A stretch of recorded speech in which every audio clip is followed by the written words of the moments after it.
Welcome to Charged Up Studio Live, where small business owners get charged up for success. Are you a small business owner? Do you find yourself struggling through the many responsibilities that come with the title entrepreneur? Well, we're here for you.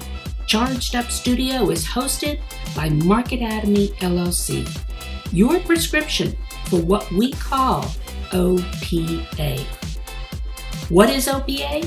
It's when you become so overwhelmed with the confusion that comes with business ownership that you become paralyzed and ultimately avoid doing anything in hopes it will take care of itself, or you put it off till later. Does that sound familiar? I'm your host, Dan Olivo, and each week we bring a business professional eager to charge you up as they talk about the many things that keep you from moving forward with your small business. So are you ready to get charged up for success? Let's hit it. So good morning, Charged Up Studio listeners, and welcome to another episode designed to introduce you to the resources and hacks you need to help scale up your small business.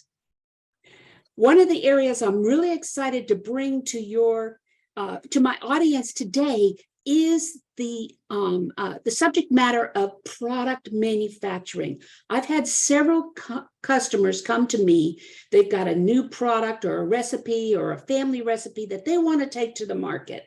And luckily, I met this gentleman, and I can't remember how I met him, but we'll get into that. I met Glenn through one of the podcasting platforms and got to talking to him. And I said, okay, this is what I need on the podcast. So before we get started, let me tell you a little bit about Glenn here. He has over 30 years experience in the CPG industry through a diverse mix of roles that have led his journey to becoming a successful entrepreneur. We'll have to ask him what CPG is when I get him online here. So Glenn began his career at 4 of the top CPG companies in the world in various positions such as sales, marketing, and finance. His continuing work has made him an award-winning entrepreneur with successful brands on retail shelves all throughout the United States.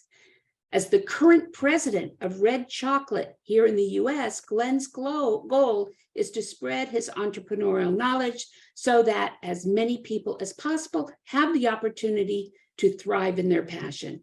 So I'm really excited about this topic. Let's go ahead and give a warm welcome to Glenn Gardone. Hello, Glenn. Oh, hello there, and thank you for having me on it. I really appreciate it, and I look forward to a good conversation.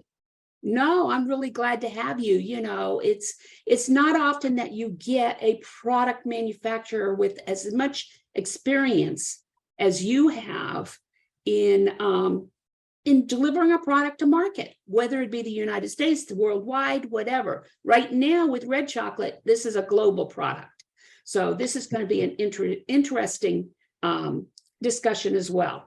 So first of all, let me just say that we met each other through Pod Match, right? That's correct. That is a platform that I use quite often to find a lot of my opportunities to speak, but also to have guests. And I'm really excited to have Glenn on. And the other thing is let's talk about what you call the CPG industry. What does that CPG stand for?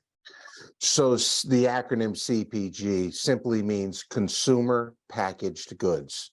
So if you think about it, when you walk into any retail store across the country, across the globe, all those products that you see on the shelves, those are packaged goods. And so my experience, expertise, whatever you want to call it, just means I'm old. Like you said, 30 years I've been doing it. I've just gotten the opportunity to launch several hundred brands throughout my career, throughout the US and all across the globe.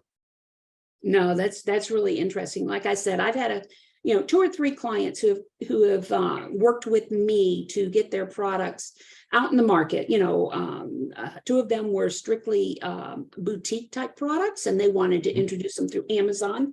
And then the other one was a hot sauce manufacturer, and they wanted to actually get into the big box stores. So, CPG, all of that is new terminology to me, and I need to learn it as much as all of my audience does. So let's talk CPG, consumer product Consumer packaging. packaged goods. Consumer packaged goods. Packaged goods. Let's talk about that. What was the first product that you worked with moving forward? My first role was actually in Coca-Cola. So I was part of the team that was involved in the whole new Coke and old Coke debacle, as they like to say. But I was going to say that was a just debacle. That's right. Mastery at work, as I like to call it. And what happens at times, and I've seen it often in my career, people think they're smarter than consumers. I guess the best way, we'll think for you kind of thing. And that never wins. And so, most of my career has been on the side of trying to defend the consumer, so to speak, and say, okay, let's not think we're smarter than other people. I tell people all the time, I am not the smartest guy at the table. And that's the way I like it. I like to surround myself with much smarter people and take that collective brain, that collective expertise, and then you'll knock it out of the park with that. So that's my first job, again, Coca-Cola, then Pepsi, Mex Kellogg, and probably the last, I'd say, 15 years or so is, for lack of a better phrase, been on the private equity side, where you either start up or very small, growing it to a certain point, and then actually selling it to a much larger organization who could do a whole bunch more than we ever possibly could. Very interesting. There's a famous saying that one of my guests brought, says, nobody is smarter than everybody. And when you think about it, the mastermind of minds is what brings products to market. It's not one person or 2 people who turn around and say, oh, I've got this great idea, let's take it to market. As a marketer and strategist, we always tell our clients, you've got to put yourself in your customer's shoes. Absolutely. It's not about you, it's about what they want. And new Coke was not what they wanted. Exactly. That's probably one of the biggest moments for entrepreneurs that I've been involved with. When entrepreneurs, they'll bury their idea into the ground because they think people don't get it. And the problem is, people get it. It's them, the entrepreneur, that doesn't get it. And so, whatever you decide to launch, whether it's a consumer packaged good, whether you're opening a retail store, a consultant, the whole idea is, what is your reason for being? And that is always the first question that I ask, is what is your reason for being? And so as long as you can answer it truthfully, succinctly, it can't take you 45 minutes to explain what your reason for being is, because then you really don't have a reason for being. So, as long as you could take that first step, then the process after that gets really exciting. And, unfortunately for me, I've had a few bosses in my career who thought they were the smartest people in the world. And that's always a difficult situation, but you work through it and you continue to grow and be as successful as you possibly can be. Yeah, no, that's exactly it. So let's talk a little bit about the manufacturing side of product development, first of all, because that's where a lot of the money is. Right. That's where a lot of your expenses go in before you even make it into the big box stores or Amazon or whatever. You've got to develop a prototype, all of this, test it out in the market and everything. So let's talk a little bit about that process and what, as a business owner who's looking to introduce a new product into the market, what should they be thinking about? So what I would say is, if you've got an idea, so to speak, you mentioned earlier, let's say it's a family recipe of some type of product. The first thing you want to do is you want to see, is there a category, so to speak, like, again, being red chocolate, we're in the confectionery category. So you can understand the size of the category, the needs from the consumer. So the idea is that, do you fit in some specific category? And then based on that, what is going on within that category? Can you be a quote unquote category disruptor?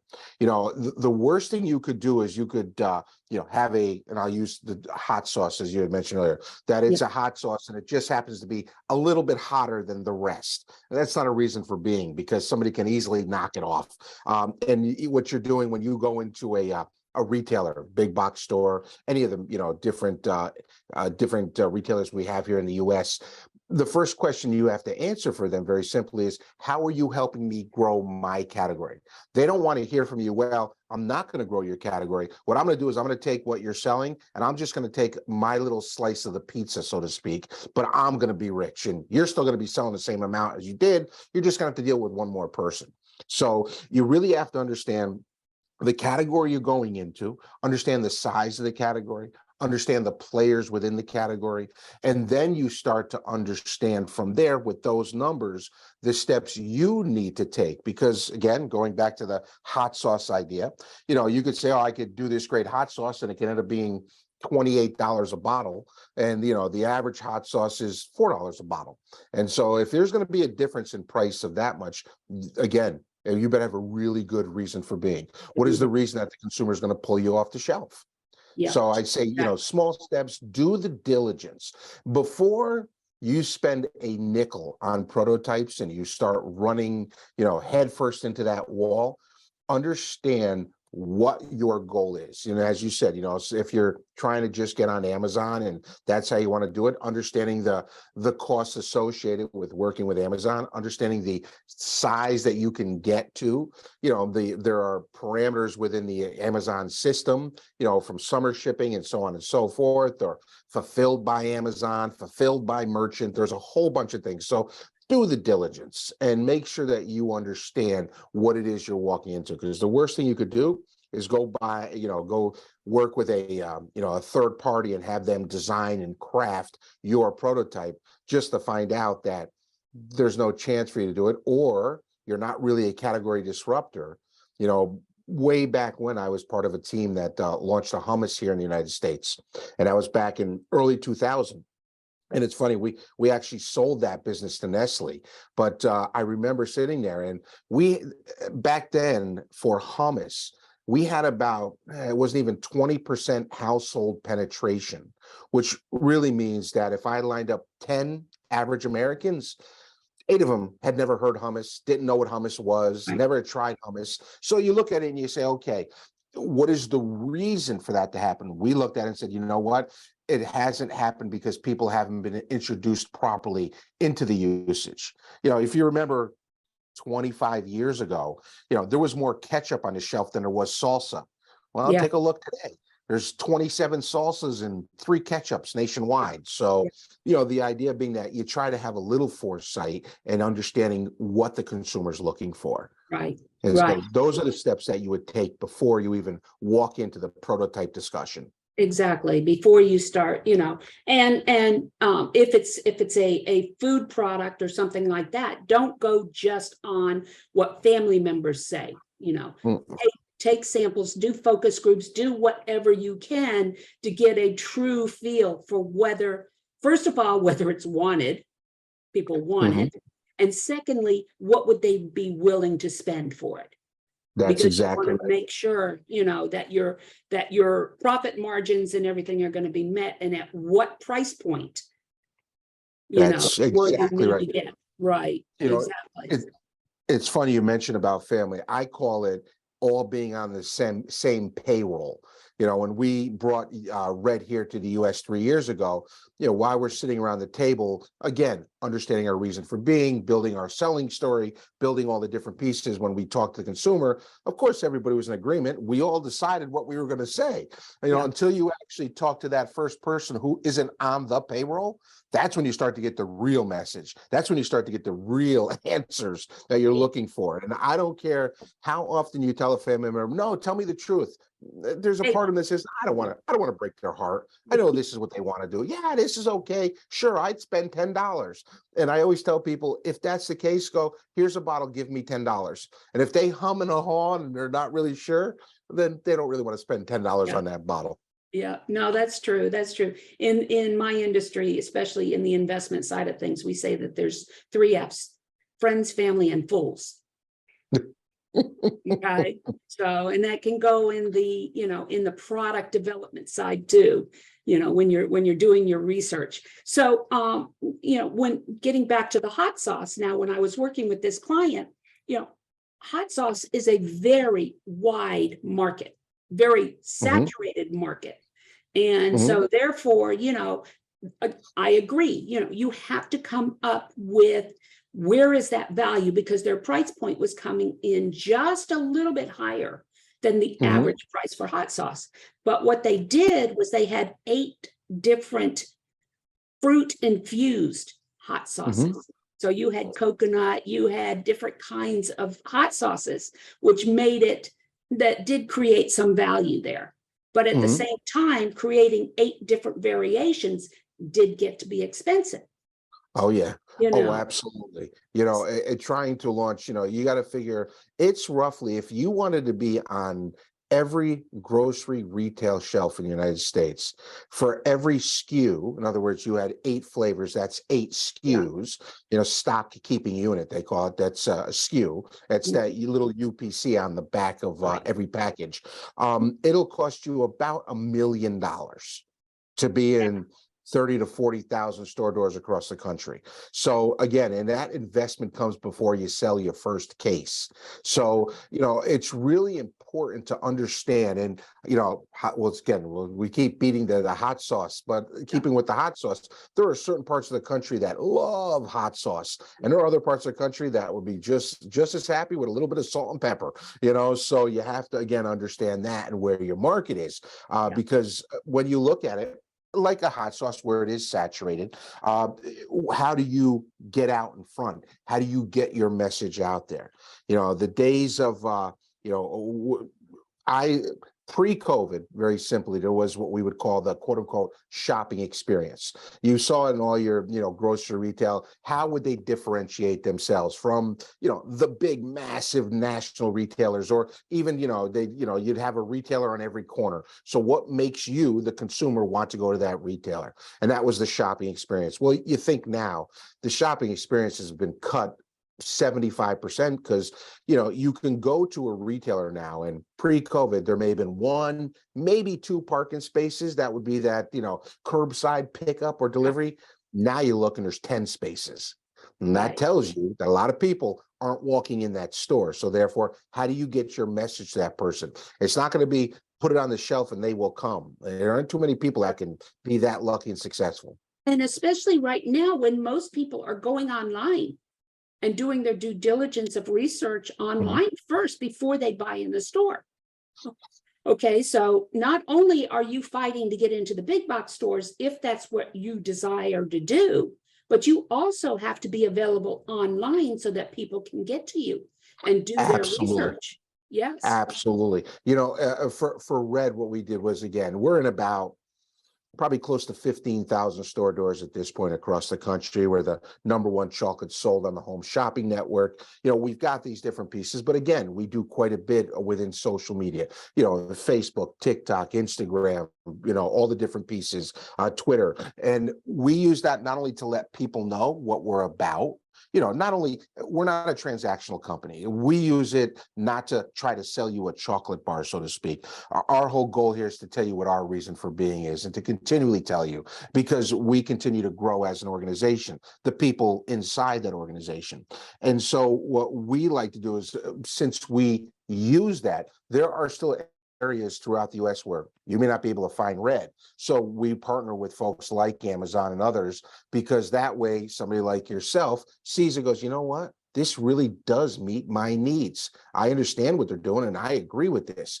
but you can't go to your local store because we're not there. Now you can pick us up online. And then, as you said, even those that just decided, you know what, shopping's not for me anymore. I want to do it online because I'm busy or it's fallen off of the list of things to do, so to speak. So we're able to be available there. And, you know, we've been doing that for a couple of years now. So it's a good spot for us to be able to satisfy the needs of our consumers. It wasn't really to satisfy our needs, but it was to help the consumer. That way they can get it and be available to them.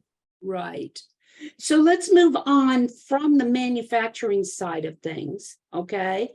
And let's Mhm. move on to distribution, okay? Mhm.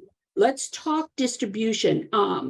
If a business owner is looking to introduce a new family recipe or a product through the big boxes, you know, and things like that, what is the best way to build their network to reach the people who are going to be those decision makers?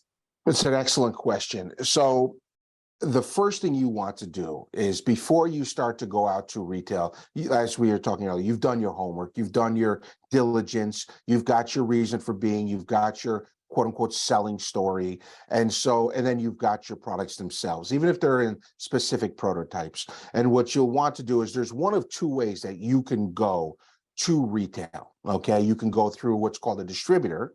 And these are folks that would be the middlemen, for lack of a better phrase.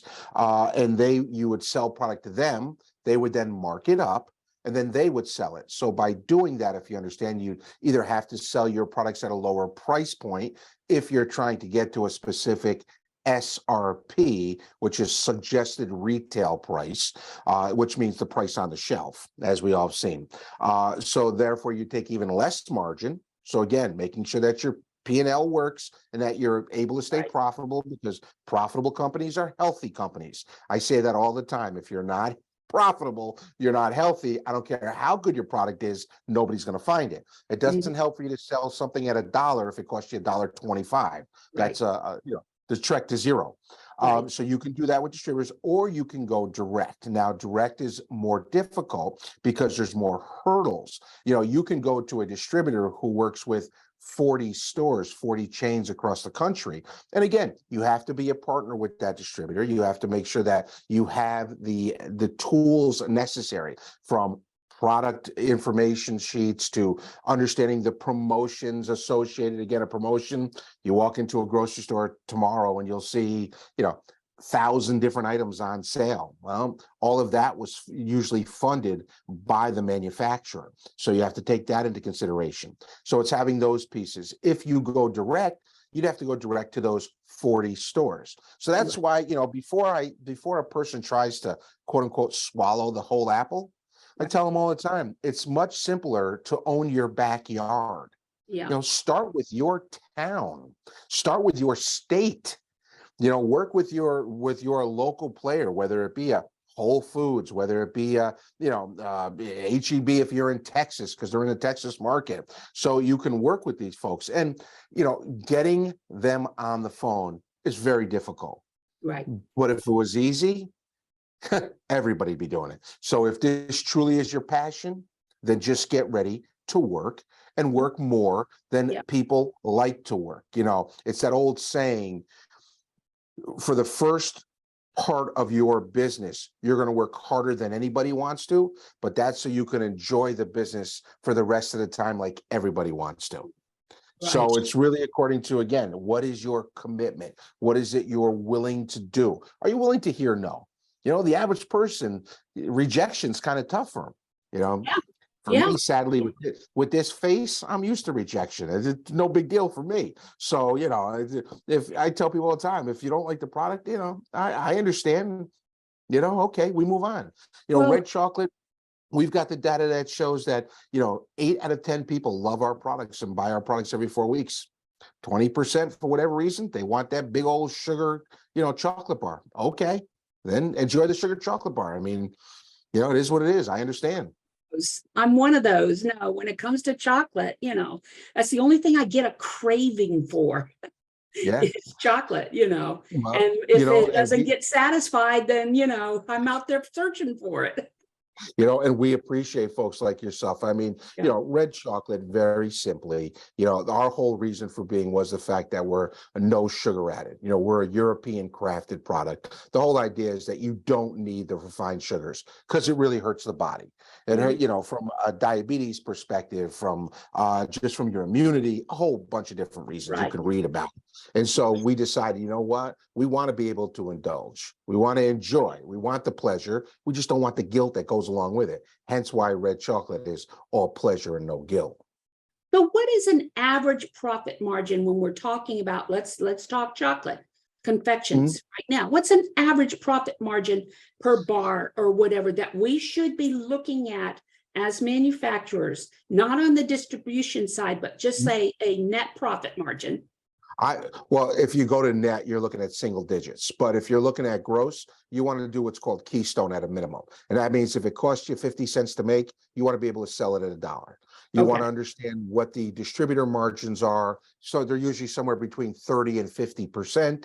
And then you have to understand the retail margins. And those are usually somewhere between 30 and 65%, 70%, according to the category and the retailer. But you can usually figure if something's costing you 50 cents to make and you sell it for $1, by the time it gets to the shelf, it's going to be somewhere around $3.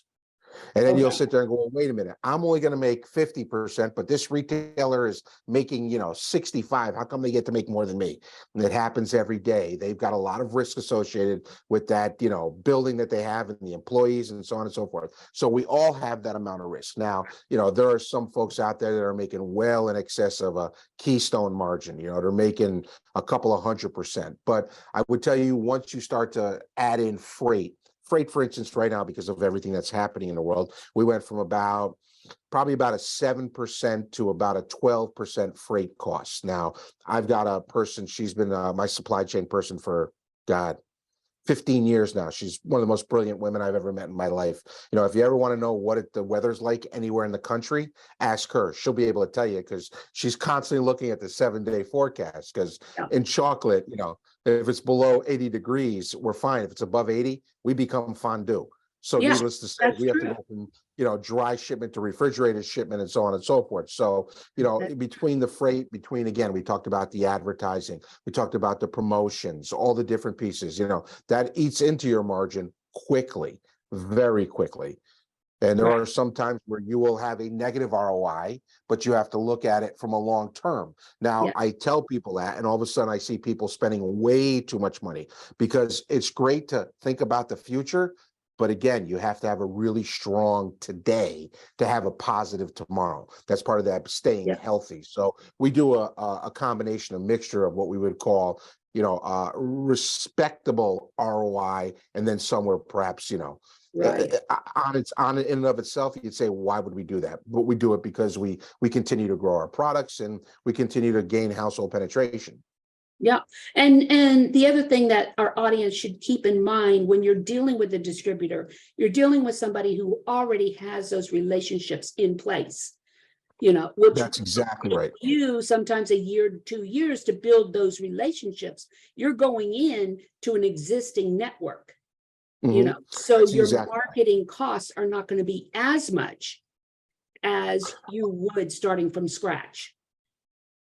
Well, your marketing costs actually will remain pretty constant because, again, your marketing, what this person does is it kind of, the distributor gives you the opportunity to present to retailers who you probably wouldn't get the opportunity because, again, not being known, not being tested, and the distributor is taking on, their reputation, their responsibility, hence why, they're able to get in front of the buyers. The same programs, the same things, and actually, again, if you think about it, it probably will cost you a little more than if you went direct because you've got this middleman cost of doing business. You've got their margins. What I always tell people is the worst thing you could do is go out and hire a bunch of people to sell your product for you. Because, you've got to get those partners who you can truly work with. So, don't think of yourself like a $10 million company. Even when you're a $10 million company, don't think of yourself like a $10 million company. Stay hungry. Understand what it takes to be able to drive the business. Because for every dollar you can save and reinvest it into that brand awareness, it's going to grow, and it's going to grow by, quite quickly and quite a large amount. Right, right, exactly. So let's talk more about red chocolate. Red, like you said, started out as a European chocolate. You are in charge of bringing this into the US, right? Right. So I happen to be a type 2 diabetic. And so I've always had to watch my sugar intakes and all. And I actually, I've had the fortune of traveling internationally for quite a few years now because of the brands that I've launched and the amount of business we do. And we had sold the organization that I was running. And again, not knowing the team that owns the two families that own Red Chocolate, just knew the brand because I bought it in Europe because I loved it, and I would bring it home. And I'd have 24 bars sitting at my house, so that way I knew I was good for a couple of months till I went back out and went in them. Now they were in about 15, 18 countries roughly at that point. And so sold, it's amazing how the world works. It is incredible at times. And I wasn't really sure what I was going to do. I had no idea. I'd been there and done that, and I really didn't want to do the next quote unquote widget. I 250,000 miles a year on an airplane. It's just, I was tired. And I actually got a phone call, and it was from one of the part of the ownership group. And they said, look, we're thinking of coming into the US, and I'd like to meet with you. Your name's popped up a bunch of times with some people we've spoken to. And I said, I'm happy to meet. I meet with everybody. If I can help you, awesome. I want to see everybody successful. Why not? I'd love it. I love when I sit back and I see people who started out with a dream and now they're living the dream. That's pretty freaking cool in my eyes. So I love being able to be a part of that. And so I actually drove up to New York and I met with the two ownership groups. And to be brutally honest, the meeting lasted 4 hours. I spent the first 3.5 hours telling them why they didn't want to come into the US. And again, knowing that I love the red chocolate and so on and so forth, but I knew we've got two major behemoths that own 80% of the market, and they ain't giving it up. You know what I mean? Their products may be like junk, but the fact is they've been around 100 years and they do an excellent job of making people think they need their products. They're very good at marketing, very good at marketing. And so after I was done, the person who would become my boss, she said, "Are you done?" And I was like, yeah, I'm done. And she said, "So when do you want to start?" And I looked at her, I said, "You're either crazy or you know things I don't know. Either way, this could be fun." And so I said, "All right, let's do it." So even with what we had in place, which was nothing here in the US, but we had the infrastructure in Europe, it still took me 6 months to get, and again, been doing it quite a few years. It still took me 6 months to put the team in place, to put the infrastructure in place so that we can bring products to the US that were FDA approved, that we could do, that had our reason for being. Perfect example, when you go to Europe, everything in Europe is non-GMO. They're not allowed to use genetically modified organisms. We all know the term non-GMO. And so when I sat down with the team from Europe, I said, look, I got to change the packaging. I want to put our non-GMO certification on it. And they're like, well, why? I'm like, what do you mean, why? Well, everything's non-GMO. I'm like, no, not in the US. There's a whole bunch of GMO products out there. Like, oh, okay. The kosher, because we're kosher. So I said, I want to have the kosher insignia. Like, really? That's important? I'm like, yeah, that's important. People need to know this. And so, between the non-GMO, the fact that we don't use cheap palm oils, all these different things, to them, they're like, well, they've been living it for 2 generations. They're like, who would use palm oil? That's disgusting. It's like, yeah, well, our big guys do use palm oil. So we're going to explain to people we don't. Yeah, the story behind it sells it. Exactly. So, we put those pieces together, and then we actually went to one of our first distributor meetings, and somebody that I had known for quite some time, and we were at a show, and it happened to be Ralph's Supermarket, which happens to be on the West Coast, part of the Kroger chain. And the gentleman came up and we were talking. He's like, yeah, I'm going to bring you in the store. I'm like, oh, fabulous. This, and I thought I did such a great job. And I said, so what may have hooked you? He goes, oh, Glenn. He goes, I'm from Europe. I know Red. Red's awesome. I was like, oh, it wasn't me. Okay, fair enough. It wasn't me. But that was our journey. That was our start. And, for us, we just launched in Kroger nationally in September of 22 because of our partnership with Ralph's and how fast we grew and just the great job that he did. And, the acceptance from the consumers. So, now we're in Kroger nationally. And from that, we went into Walmart and just a whole bunch of different things. And it feeds itself. And it's really because of the consumers. Again, I've got an amazing team at Red. The Red chocolate brand is incredible. Again, I'm not a witchy guy, Yeah. and so the fact that we had this, and then when the consumers started taking it, I tell people all the time, I don't have one boss. I've got about 1.2 million bosses, and they live all across the country in the United States because believe me, I hear from all of them all the time, which is awesome. So, we talk. And then we partnered with Home Shopping Network, which is, part of the QVC family. And we became the #1 chocolate sold for the last 2 years running. And it's been a wonderful journey because the acceptance from the American consumer. I've only gotten a chance to do this once before like this in my entire life, to see that badge that people have taken Red. And it's been an awesome feeling that we can positively affect so many people's lives, because it affected my life, because I am a chocoholic. And I can't eat that chocolate. I don't want to eat it. I don't even like it anymore, that kind of chocolate with all the sugar. And the fact that I could bring Red here, and that, it's funny. I'm in the office, and needless to say, I have Red chocolate literally everywhere. Within 10 feet of me, I've got like 15 different choices of chocolate that I want to do. And I could eat it all because, A, it's awesome, and B, but no sugar added. So it's been an amazing journey. So talking about the brand Red Chocolate, talk about where the brand Red Chocolate came from. So red actually came from 17th century literature. And red was a term we used when we turned Eastern European literature from their native language into the English language. If you think about red is connotated with passion and love. You think about Valentine's Day.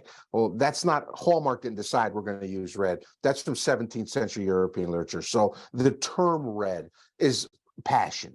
And we're passionate about our products. We hold 11 global patents. We're passionate about what we do. And we want our Red family, whether it be American consumers, European consumers, we want them as passionate about us as we are. And we know that's important, because if you think about, you'll go out, you'll buy a car, you'll buy a jacket, whatever. But when you buy food, there's really nothing more personal than what you're putting in your body. And so we want people to know we appreciate it. So Red stands for passion, stands for love, stands for, just the best. And so that's how we came up with the name Red. The products themselves, again, were owned by two families, both master chocolate makers. And they spent 3 years in their kitchens crafting thousands of recipes to design and craft what they wanted. And it's all the way down to the look of the product. So 2 of the patents we own are based on the equipment that we had designed specifically for our products. And what's wonderful about the families is it's not, and this is why I could say I'm not transactional, because I've had those jobs where it was all about the numbers and all about the Benjamin, so to speak. And with the families that own us, it's not about that. It's about, okay, how are we doing better? What do we need to do better? I mean, we're BRC Global certified, which is the highest honor you could get. You walk into our facilities, it's like walking into, a NASA clean room. It's incredible. It's all, I love taking our retail partners there, because they're just blown away from what they see from a manufacturing side. And, then, the fact that we took it upon ourselves. It wasn't the quote unquote, as I do my air quotes, cool thing or in thing to do. We're at 70% already recuperation methods. Our goal is to be zero carbon neutral by 2026. And it's not, it's what we want to do. We're not doing it to just follow somebody else. You read all this stuff about all the different things people are trying to do, and you could read right through it and see it's just somebody trying to get away with something, or some ad agency said, hey, this is the hot thing, do it. We're not doing that. And as long as I'm leading the organization, everything we do will be true and honest to ourselves. And we hope that, our consumers, our partners, our families look and go, yeah, okay, I get it. I'll Right. tell you a quick story because this is probably one of those proud moments that I like to talk about. So we once a quarter we'll pick a charity that we work with, and what we do is with that charity, people that come on our site, they can give money if they want, donate, and we match all donations, and we do it for a certain length of time, and then we also donate ourselves. And so we work with an outside partner who handles it all for us because there's a lot of legality to it. So they handle it. They get the checks to the right people, all that stuff. We don't have to worry about it. And so, it's funny. We were sitting down in one of our first meetings and we were talking. And again, I had no idea. I'd never done this before, didn't understand the numbers. So it was learning for me. And we sat down and I said, look, how did we do? It wasn't like we did $10 million. Please, we're a small company, but it was respectable amount. And they said, oh, you did fabulous. I said, well, why do you say that? And the young lady I was telling, she goes, Glenn, let me explain to you so you understand what we are seeing. I said, yeah, please do tell me. She said, when we do programs like this, and there's a lot of people that do programs, she goes, we'll see between 2 and 3% of the people that go to the site will give money towards it. And so, that's usually in the industry is pretty right now. I was like, okay. She goes, you're 41%. I said, really? What does that mean? She goes, it means people believe what you're saying. Yeah. People agree with you. And so the fact that you get those type of head nods to say, yeah, okay, yeah, we get it, Red. Yeah, we're in with you on this journey. That's an awesome, awesome feeling. And I think it goes to, the team that we have here and the brand and just the way the consumers have said, yeah, okay, come into my life. I'll let you in. And that's been an amazing journey. So what is the goal for Red in the US? Will you be manufacturing here as well, or will you be shipping in? We will always ship in. We are a European crafted, so I don't see us coming here to the US. Again, I would never say never because I don't know what the future is, but I would tell you for what we know today, there are no plans to bring it here to the US because we're a European crafted product and it's very strict. We have containers that come in about every 3 weeks, so we're always rotating out our products. So we have no issues. Even during the issues we had over the last couple of years, again, my supply chain person who's brilliant, we haven't had a container delayed, and it's funny, we had a lot of meetings about that, a lot of fear, a lot of concern, but we found ways to be able to continue the product flow, to continue it and be able to still be profitable without having to raise our prices 27 times like all of our Right. competition did. For competition, lack of better phrase, I don't see them as competition, but so for us here in the US, our ultimate goal is just to continue to be able to grow properly. And Okay. what I mean by that is we're not looking to be, a $500 million brand. Yeah, we're going to get there. We know we will, because as long as we continue in the journey we never expected to be as large as we are within the 3 years we've been here. So right there, that's a blessing. And so we're not going to say, okay, we've done this now. We don't have that conquer mentality. I don't have that conquer mentality. It's a journey. And so you're talking to Yeah. a fella here who, I didn't find my passion until I was in my 40s. Doesn't mean I didn't work. I still did what I did, Yeah. but it was part of my journey to be able to prepare myself when I was ready. And so with Red, our goal here is to just continually deliver on the expectations that the consumers have and what they've decided are their expectations of us. And we do that with every time we send out an order, whether it be on e-commerce, whether it be with the home shopping network, or you buy us on the retail shelves. We want you to open that product and go, yeah, good. I'm glad I bought this product. And So, that's our goals for today and the future. yeah. So where are you based right now in the US? So right now, we have a facility based here in Pennsylvania. We're right outside of Philadelphia. Our products come in from the New York port and then come down here, and we're based out of Pennsylvania, and we ship everything out of Pennsylvania across the U.S. So So we have, trips. you're being dangerous. You're near Hershey's. It's funny. Yeah, I guess I never thought about that, but yes, we are. Dangerous We're here. probably about an hour and a half away from Hershey, and you know what? They, Hershey's been around a long time. It's great to see them come into our category because they had they launched one of their own products and then bought one of our competitors.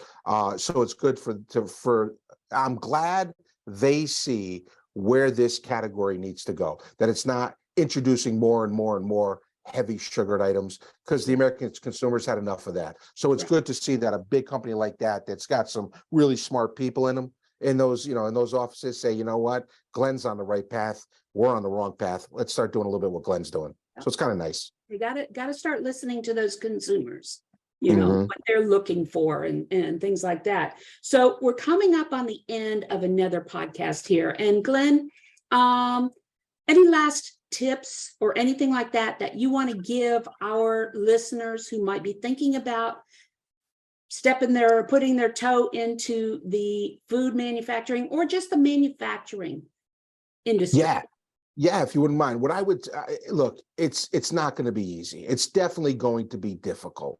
And there's going to be a lot of days where you're just going to throw your hands up and call it quits. But know that, and I tell people this all the time as entrepreneurs, it's okay to take a knee once in a while. I call it punching through the mud, because there are going to be some days that are just going to be so dang difficult. And just know when you're on your knee, there's folks like myself that are behind you with their hand on your shoulder saying, it's okay. We've been there. We know what you're going through. Just if you believe in it, get back up, keep punching through that mud, because if you believe in it and there is a truthful reason for being, and you can be a category disruptor, it's an amazing journey. I'll tell that for everybody. 30 plus years in this industry, and I'll tell you what, it's been a whole heck of a lot of fun. Oh, very good. So how can our audience members get a hold of you should they want to, or go in and find red chocolate? Absolutely. So the easiest way to find me, because there's a page, it's about us at red-chocolate.com. red-chocolate.com. You can go to the About Us page. You'll see me, write to me. You'll see my marketing team, my supply chain team. There's a store finder list. You can punch in your zip code and find it. If there's a store not near you, you can buy us right from that site too. And there's always a great coupon out there for our consumers to try us for the first time. So, we're happy to ship to you, and we want you as part of the Red family. We love having people in. Very good. Very good. So that's all, folks. I hope that you were able to get some insight and on how to break into the retail or the food product or manufacturing industry with your cool ideas here. This is Dana Olivo, your host and CEO of Market Atomy LLC. Charged Up Studio is brought to you each week on Tuesday and is part of the small business ecosystem developed with you, the small business owner, in mind. If you would like to learn more or get more information on our programs offered to small business owners like yourself, reach out to Market Atomy, marketatomy.com. Again, once again, go out and have a charged up week. And thank you, Glenn. Thank you. Thank you, Dan.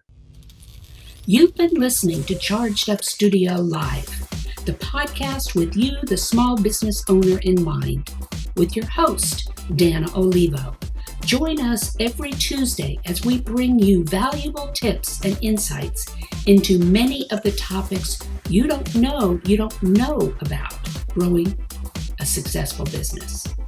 Please leave us a review on any of the streaming platforms you are listening to, or visit us on the YouTube or Facebook page and leave a review or subscribe so you don't miss another episode.